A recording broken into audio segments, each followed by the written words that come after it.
It's Starry Lock, and this is both Starry Lock and Stars Lost and Found, as I'm streaming live to both channels.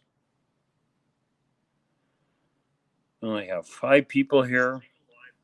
Could be an off day, or it could be that a lot of people aren't making it because of daylight savings time shift confused them. Let's take a look at who's here before we get started. Rune International. And you may not see this in your chat as I am on 2 different channels. Plus, I'm also on Facebook doing this, so you can't see everything, and hopefully StreamYard is actually providing me everything. Rune International was the first person that StreamYard has listed as coming in. Wishing everyone a happy Daylight Savings Sunday, which is true here in the U.S. I don't think it's true in Europe, but I'm not sure. Metal Sharks was here at some point. He was here lurking early, but wanted to at least mash that like. Jeff Goff was here. The Michigan Gem stopped by to say hi. Arsh Kavaj says, what's up? 54 degrees north says, hi guys. Chaz73 is here. Dana Reed is here. And swing that thing. So that's who we have so far.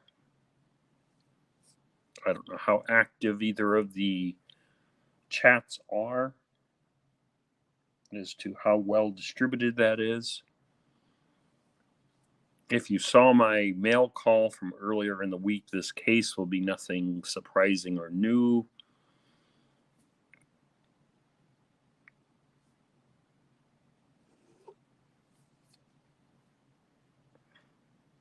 If you have not, I've gotten a number of poker chips and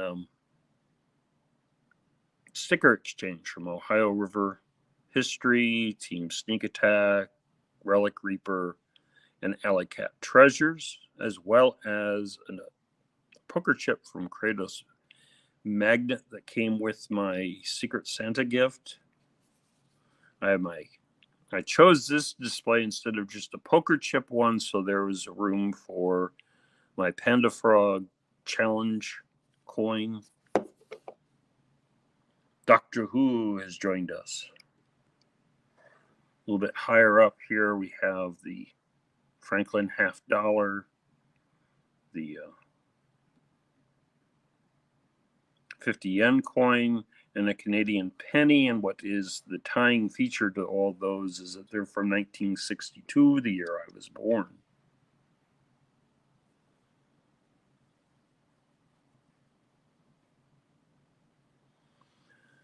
So, MJ420X says, that's pretty cool. Why, thank you. I'm going to be in the building here for a short time, and then we're going to go outside as a couple buildings that the Historic Society maintains are about 2 blocks away, and it's about 10 degrees warmer outside today. It's just around freezing. I didn't have a whole lot to do indoors, but we'll see how things are going. DB says, good morning, everyone. And Metal Detecting Brooklyn is wondering why I'm awake.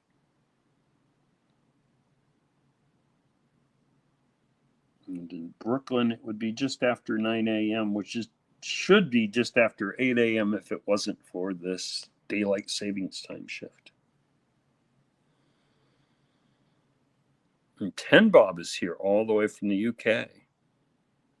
So far, I have not seen either of my normal frequent visitors from Australia.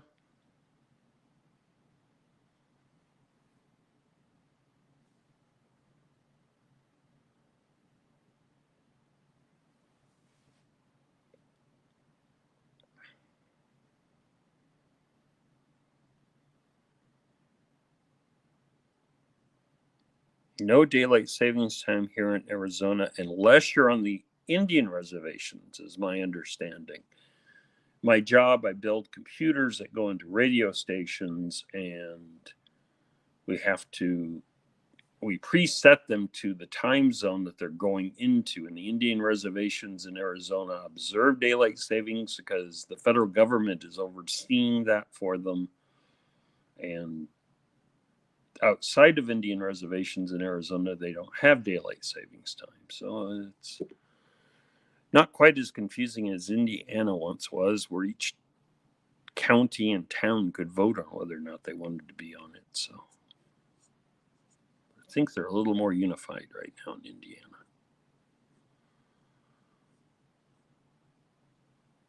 My resident Indiana expert, Evil Arch Conservative, doesn't seem to have made it this morning either.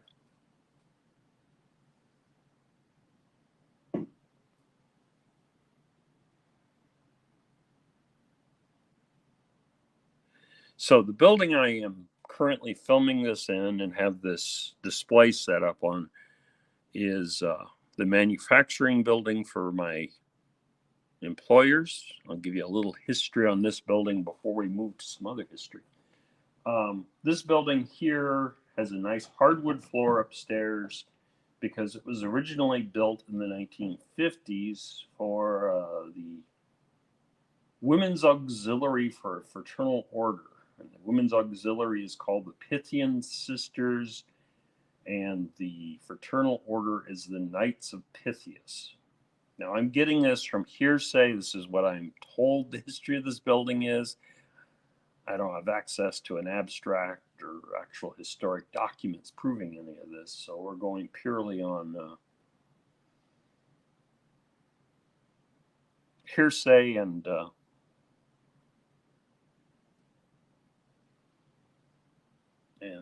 oral tradition. But so they have downstairs a kitchenette that was set up by the Pythian sisters with a pass-through window to have soup dinners down there, and then the hardwood floor upstairs for the purpose of holding dances.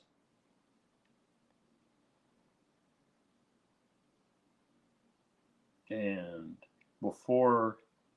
after that, it passed into the hands of a photographer, apparently, and this was a photography studio for a time. And then it ended up in the hands of people that did contract work for my employer. This is before I worked here. And then it passed into the hands of my employer. So as far as I know, this big white cinder block building, that's its history.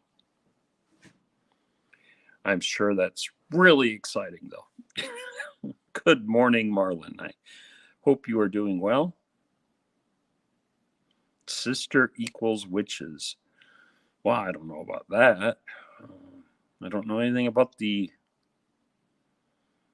Pythian sisters other than, well, or the Knights of Pythias, other than their founder was a Mason who started off on his own organization. Get a lot of those in the U.S., like the Elks, the Moose Lodge, the International Order of Odd Fellows. So they used to be a lot more popular than they are now. So, and Pizza Demon and Heavy Metal Mamas is here, boy. And Evil Arch Conservative is here.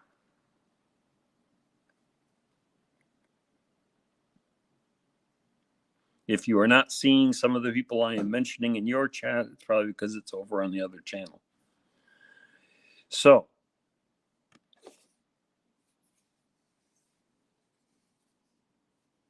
I have picked up this battery. When I leave this morning, the building, I am switching over to the battery life because ever since the most recent update, the battery on my iPhone just lasts about 20 minutes and it dies. If you were there for last week's walk, you noticed that. And Digging with Deej is here. quite an honor.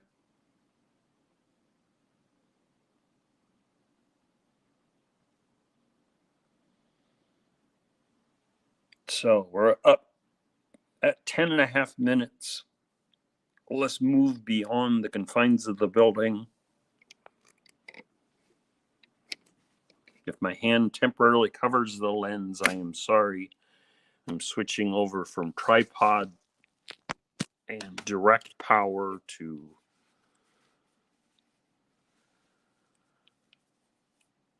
Marlon, this is my, and Digging Canuck has joined in.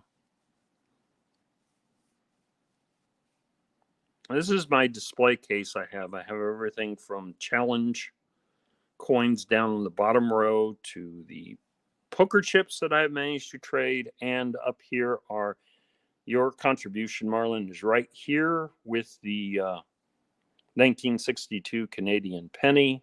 I have a 1962 50 yen coin and a 1962 Franklin $50, which I think is the only thing I have. My grandmother gave that to me when I was 13 and told me that coins for my birthday were lucky. So you weren't the first one to tell me that, Marlon. Okay. So I shut off the furnace when I'm filming in this building to cut down on the noise of the furnace, but it'll get cold tonight, so we better turn it on. You'll see right here is my From the Ground Up calendar. March is the various food for thought, as they call it, as there is food containers and silverware. But I won that on Jersey Ray Diggs channel. And we say goodbye to that building. And we'll proceed outside. My magnet from Rhodes Magnetic has been sitting at this building for, I think, from when I did my giveaway at 300. Coin World UK has joined us.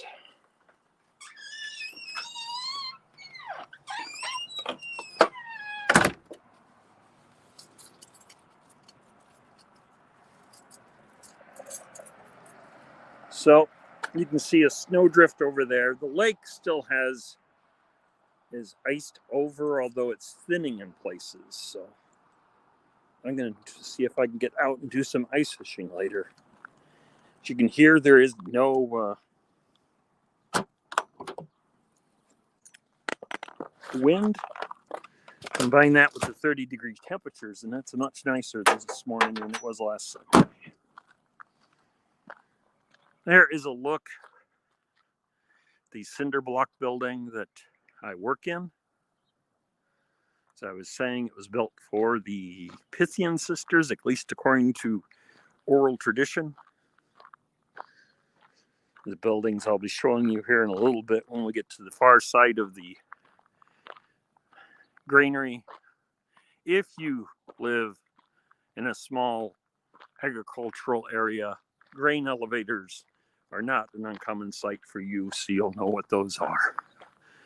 If not, well, those are grain elevators, and farmers bring their corn in here and they store them for a time.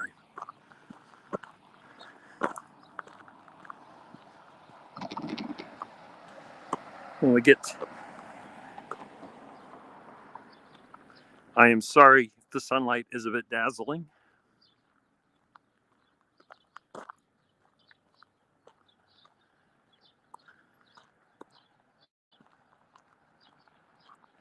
There used to be, where that snowdrift is there, a gas station. Across the street there is a barbecue place that used to be a DX station. I have no idea what DX stands for. It was a gas station brand. No, the one across the street was a standard station. The one that used to stand before it was turned into a parking lot was a DX station, before it became Wild Bill's used car lot.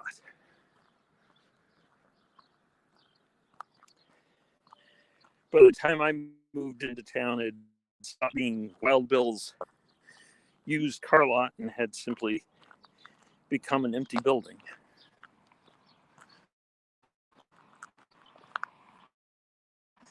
But it got torn down and turned into a parking lot as the sun goes up.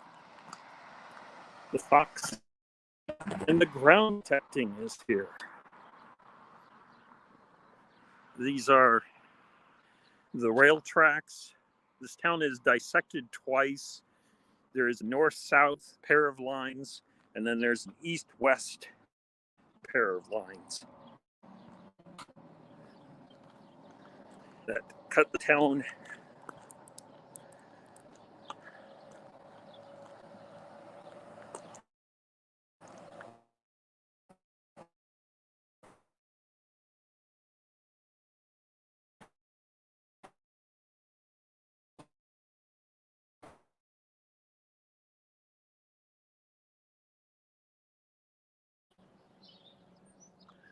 Okay, looks like I had Wi-Fi, the connection to the cell service cut off there momentarily, but we are back.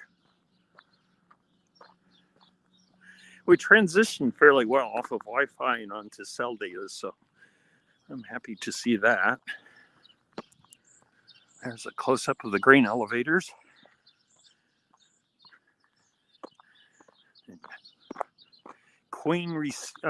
Corn receiving exit. So trucks pull in the other side.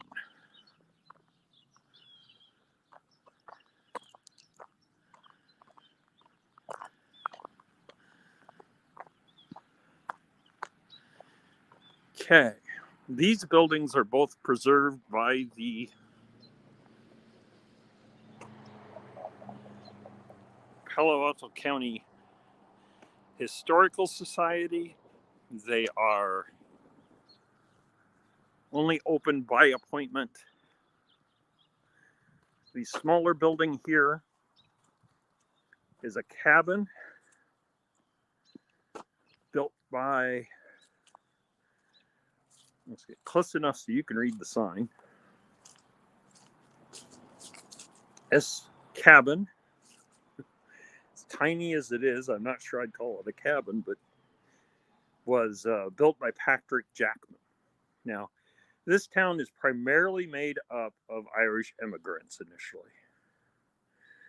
Patrick Jackman was born in Kilkenny, Ireland. His parents died when he was 8. And then his older siblings who were taking care of him took him with them when they moved to Elgin, Illinois, when he was 14. And when he was 20, he moved to Palo Alto County and was one of the original founders. That was in 1856.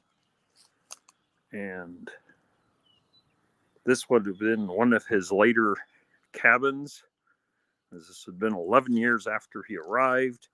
Not sure what it's... According to his obituary, he would have already had 7 or 8 children. So I doubt him, his wife, and 7 or 8 children lived in this little cabin. So maybe it was a storage cabin or something.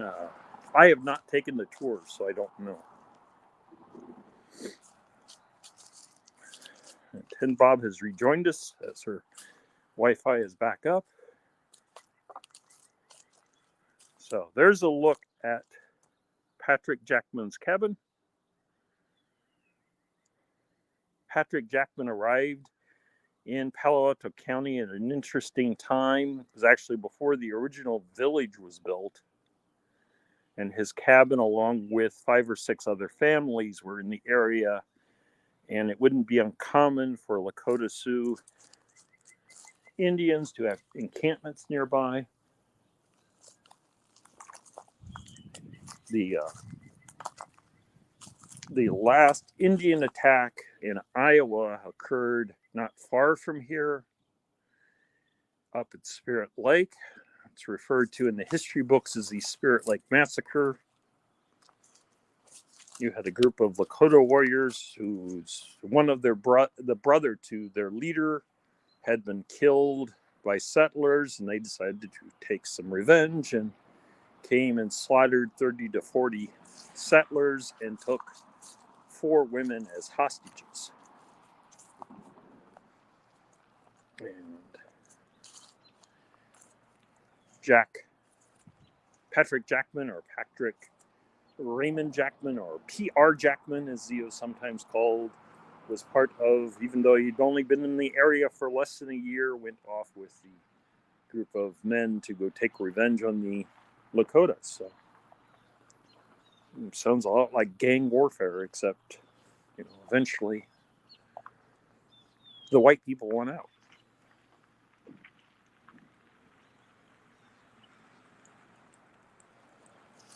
This church here is the main building to the museum.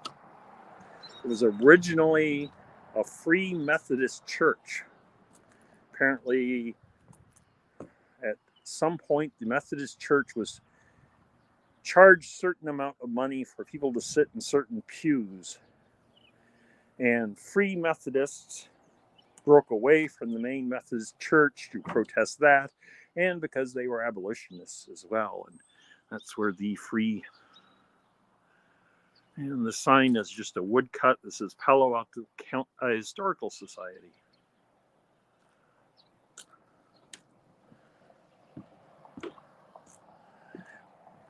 I do not know if this is the original site of the Freemasons. I mean, the Free Methodist Church, but it was built in 1920.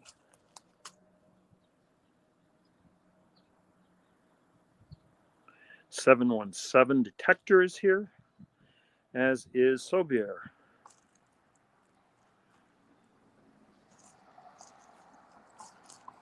So this little cabin of Patrick Jackman's. Patrick Jackman married in the area. He had 14 children that lived to adulthood, and he lived to be 91. Which, when people talk about people in the 19th century not living long, there's certainly exceptions, if that is even an accurate description.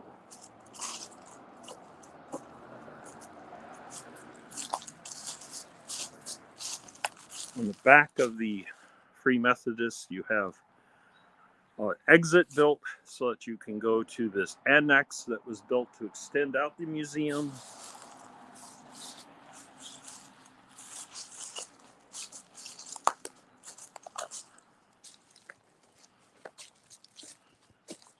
And Explore Malaysia is here.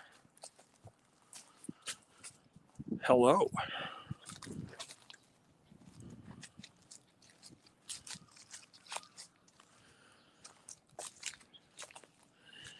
So that gives you a little bit more history of our town. In the phone book, I don't see any Jackmans anymore. I don't know if they moved away or simply intermarried and the family name died out. I have no idea if Patrick Raymond Jackman is even distantly related to Hugh Jackman, because there's a big difference between Australia and the middle of the US.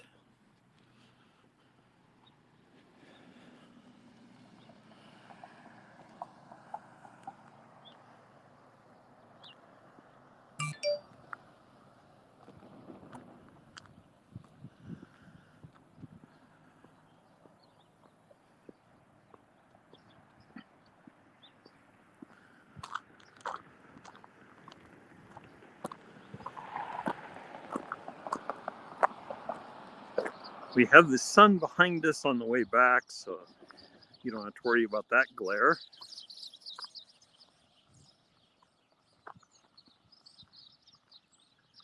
As the days are warming up, maybe I'll do some history explores for some of our parks and then give you a tour of them as we do some Sunday walks.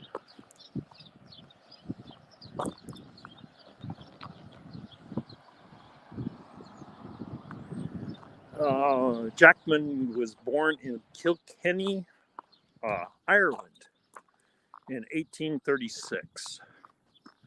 And he moved here in 1856.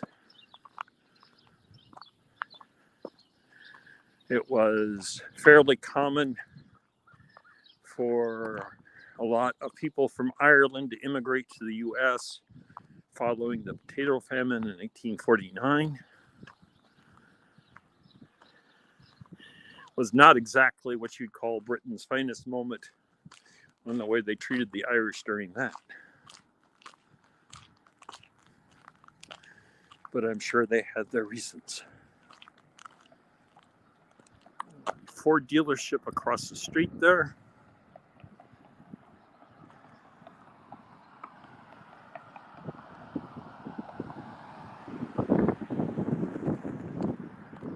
And Chaz73 saying, hey, Kevin's World. I've not seen Kevin's World's post on StreamYard, but I'll take Chaz hey as a sign that he's here. So, hey, Kevin's World.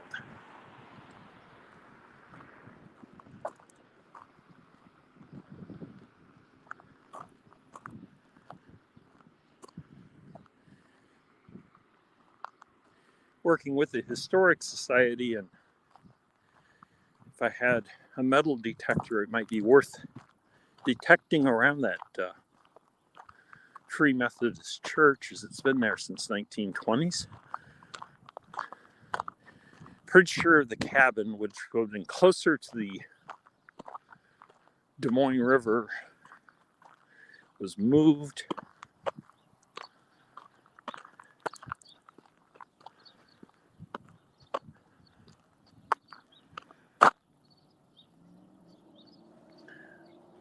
Well, I was referring to the potato famine in Ireland in 1849, which was the reason that Patrick Jackman, his family, and many other people from Ireland immigrated to the U.S. Most likely coming through New York City, and then his family moved to Illinois, and he eventually moved all the way out here into Iowa.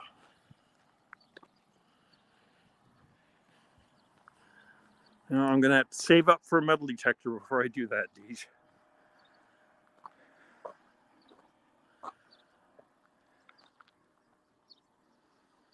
So, you can see a cell tower across the way there. It must not have gotten cold enough this year.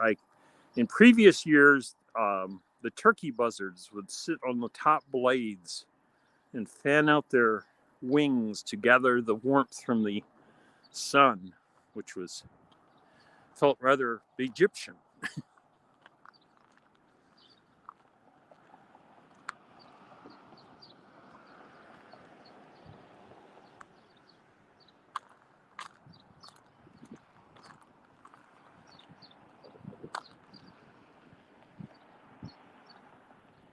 As it's only been a half hour, let's walk down an alleyway. This would be the northern end backside of the downtown. There's the barbecue place at the former gas station. This building here has a wide variety of purposes and businesses, and is currently, I think, all apartment buildings.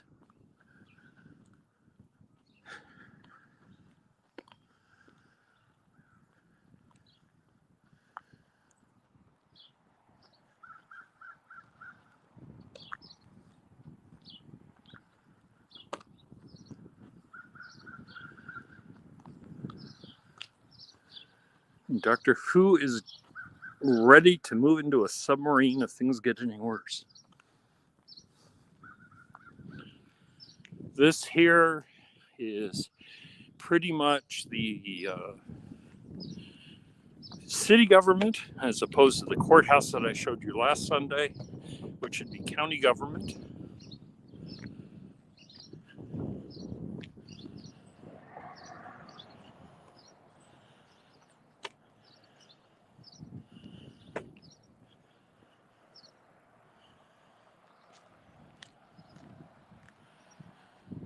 I read up a lot more on Patrick Jackman than I shared with you because the obituary is fairly lengthy from when he died. But I guess when you were a founding father of a town and you die, you end up having a nice lengthy obituary. This is the back of what was once the Brinks building and is currently used for county offices.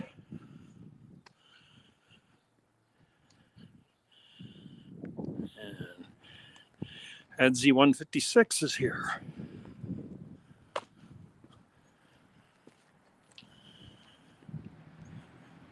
This used to be a building in here and became a city park. Not sure how widely used it is, but they have had various murals that have been on this far wall over here.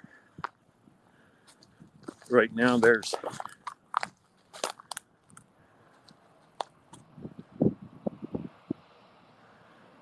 a pair of butterflies, a sunflower, and some wings. Oh, and I'm pretty sure this is all officially commissioned murals. Not sure how well you can see these wings with the shadows, so I'll move a little bit closer.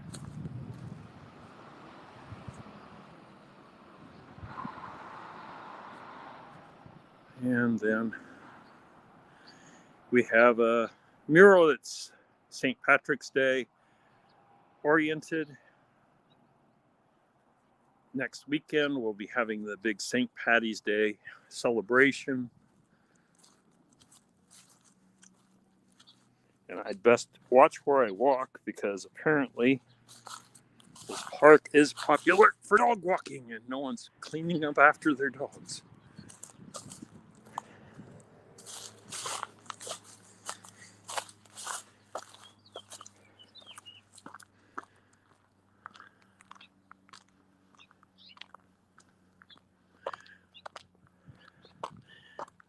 Morning Ravs, be kind to others.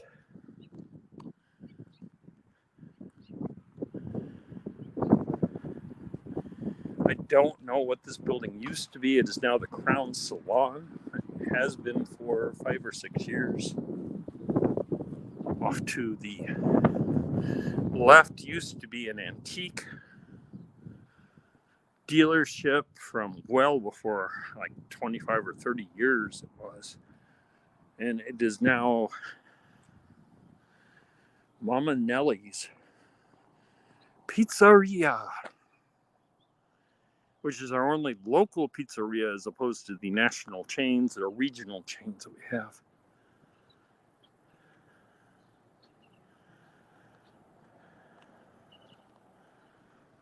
And 508 Magnets is here. There is the United Methodist Church, who the Free Methodists broke away from. And then next to it, they built an annex last year for the Methodist Church for other activities. And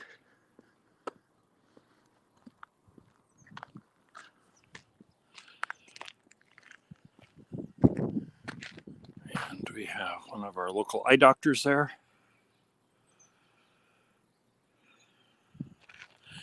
And Polar Bear's excited about pizza.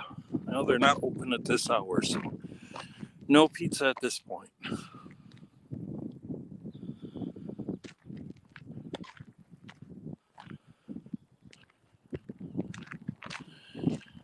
And then we have one of the 4 Lutheran churches in town. Because after all the Irish settled in the area, then later all the Germans came. And with the Germans came the Lutheran churches. And Lutheran churches are greatly fractured into their various sub-denominations.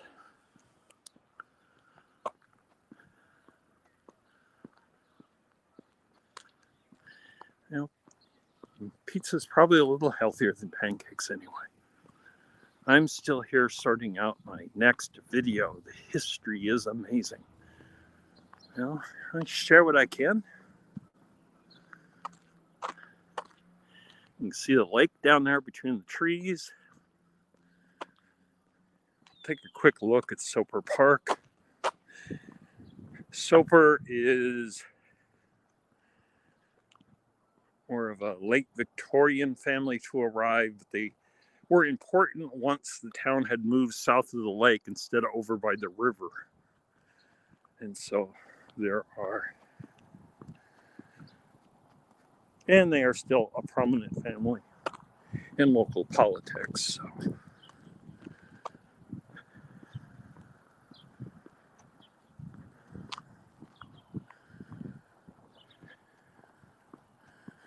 And this park, I would think for metal detecting, would be a good variety of choices. You have a sizable tot lot. You have a sand volleyball court. And then later on, when you get to the far side of that brick building, you have a beach. And you have a basketball court. And picnicking areas. All sorts of places for people to drop things.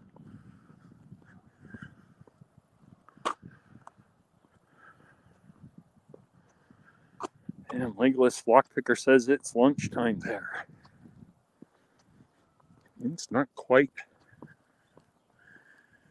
9 o'clock in the morning here, so a little ways to go for that.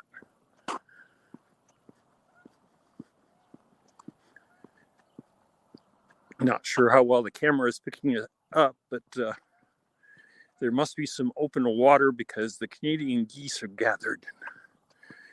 Are making, well, there's one in flight. Maybe they're not settled in the water. They will when it opens. Down by the golf course, they had an area that they aerated the lake to keep it open year round. And that was like 5 or 6 years ago.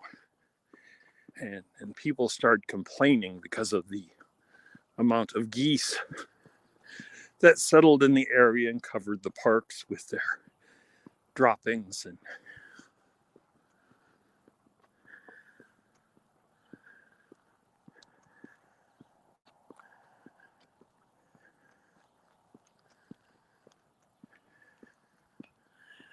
earlier in the winter, there would have been a number of ice fishing stands out here.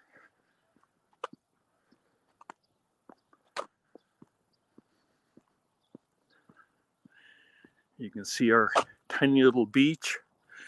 This, years ago, was really popular as it was the official swimming location in town. And then they built the community center onto the college out on the north side of town and built a swimming pool there. And so if you can afford the swimming pool, you go out there.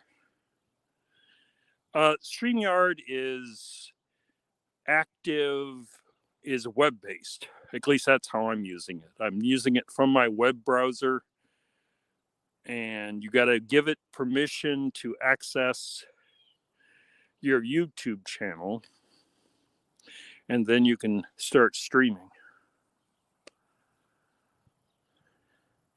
This area you see right here, that sort of has a rectangular snow around it. Not at this point, especially for $4. A few weeks ago, yeah, sure. They cleared this area out here, right by the beach, for people that want to come out and ice skate. And they will clear that of snow, and I don't think they really smooth the ice or anything, but they use that as that be our only community ice skating. Down at the far end there would be where the railroad bridge is that I'll be returning to once things start melting.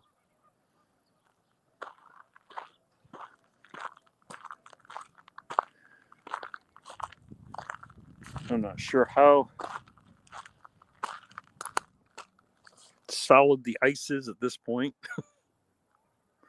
but it's thinned out enough, and you can see some water standing there that the ice fishermen have all decided it's worth leaving.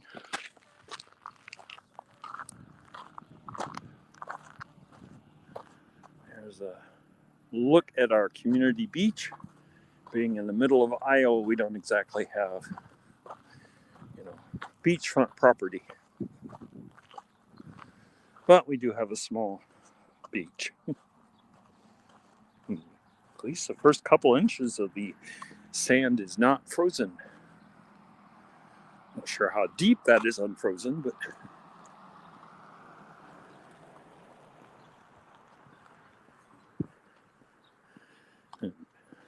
Jason says, "What's up, y'all?"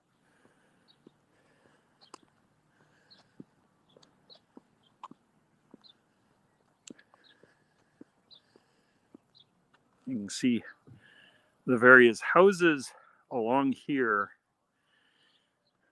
The property value near the lake is high. The property taxes in this area is even higher. So the house I live on is 3 blocks from the lake, and the property taxes about 4 times higher than it is in the south side of town. So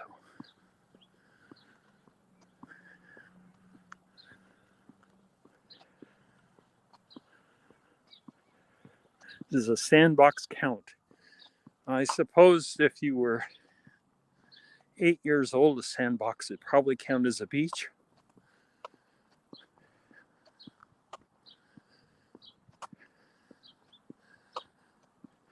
That's all I had growing up, was a sandbox for a beach, because we had a river that ran through town, but there were no beaches. It's a small rural community in Iowa. Who ever heard of beaches outside of California and Iowa?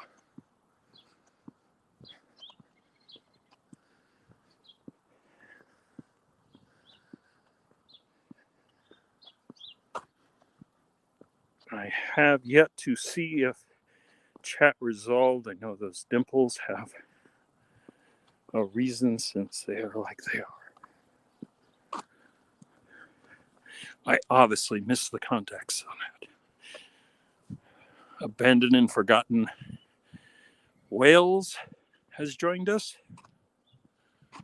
If you get a chance, hit the like. If you're flipping between my channels to see all the chat, then hit the like on both of them if you would. That would be appreciated.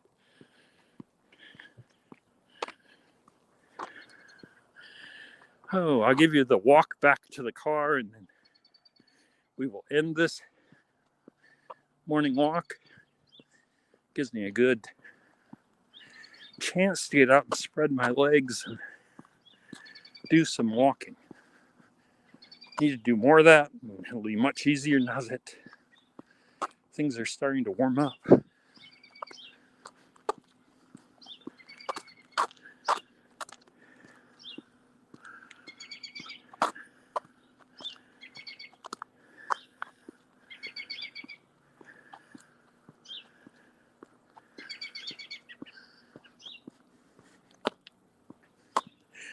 For any of you that watched my 2 shut up videos I did for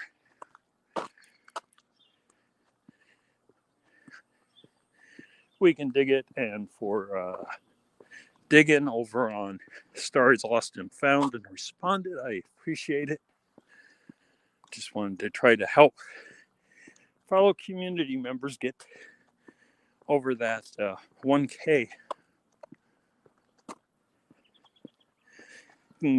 That last 100 can sometimes be a real pain, because YouTube seems real hesitant to award that, but after that you start moving up again.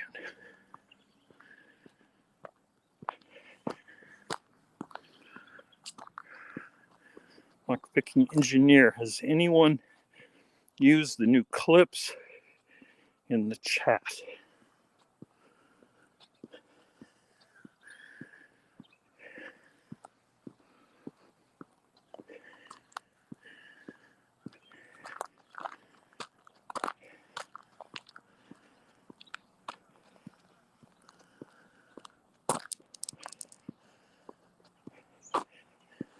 Yeah, the algorithm at YouTube can sometimes be very fussy. If you gain more subscribers in a given day than you usually do, the algorithm starts going, there's something suspicious going on. And sometimes in the next few days, after you lose them, they come back, and sometimes not so much.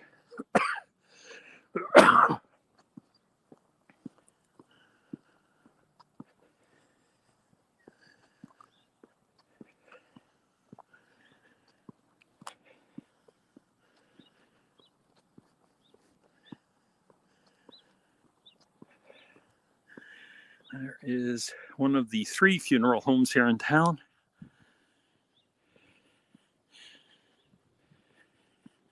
My hometown is the county seat down in Ida County, and it has 3,000 people, and we have 1 funeral home.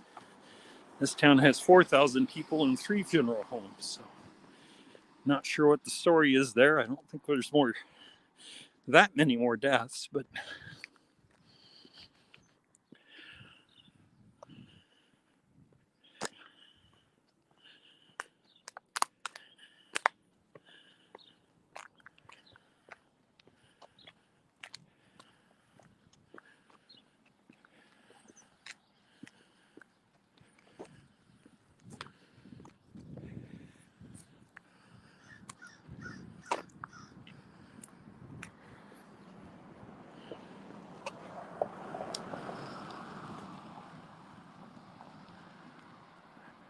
yeah, I'm not sure there's that many people dying to get in. But like a lot of small towns in the Midwest, the population is getting more elderly.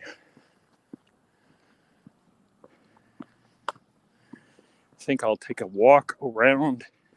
There used to be 2 elementary schools here in town, and they are down to Elementary West now.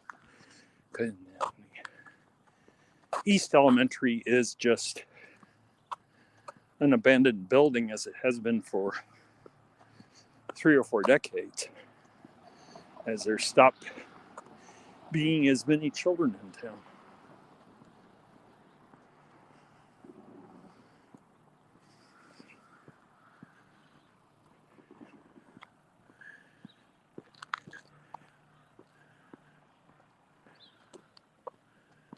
And the butcher's block has joined us just as I'm getting ready to wrap up.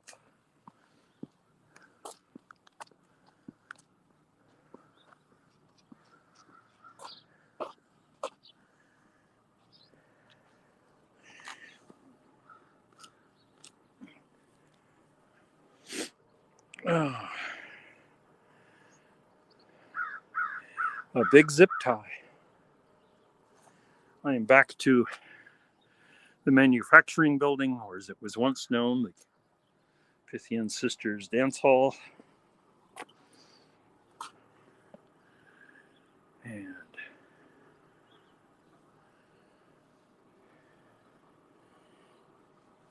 I am going to bring this to a close. It's been 50 minutes. We've had a large number of people come and go. We are currently at 21 people, which I think is the highest I have seen.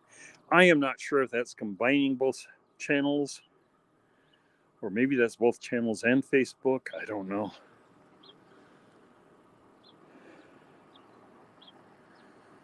Oh.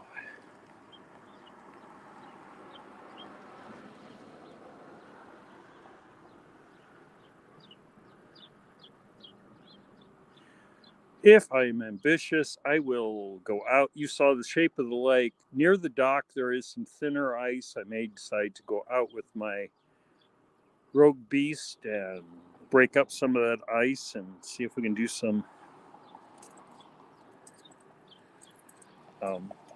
magnet fishing. If I am less ambitious, well, this will probably be the last you see of me today. I will have shout-out videos on Monday on Starry Lock and on Stories Lost and Found on Tuesday. I have not received any mail for Starry Lock for some time, but I've sort of haven't been as active on that channel of late, so probably will not have a mail call on Story Lock, but I most likely will have one on Stories Lost and Found on Wednesday. And I hope you all have a wonderful day, or whatever's left of it, and enjoy whatever's left of your weekend. And if you are in the treasure hunting community, there is a plethora of lives this morning. You have